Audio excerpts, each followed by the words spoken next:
ប្អូនដែលជាប្អូនកតញ្ញូមកនឹងតបក្នុងសងគុណដល់បងដល់បងថ្លៃអីហ្នឹងហើយបងគេផ្អស់ថ្ងៃក្រោយជាពុកម្ដាយពី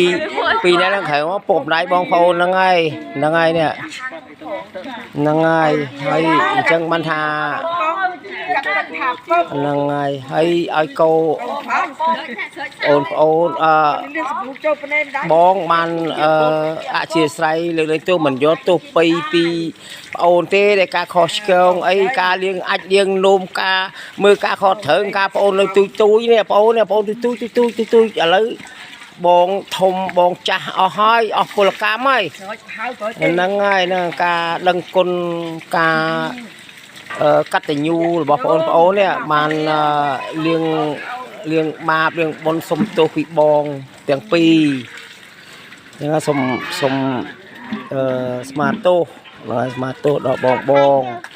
ដែលការខុសឆ្គងអីគាត់លើកលែងទោសឲ្យហើយបងប្អូន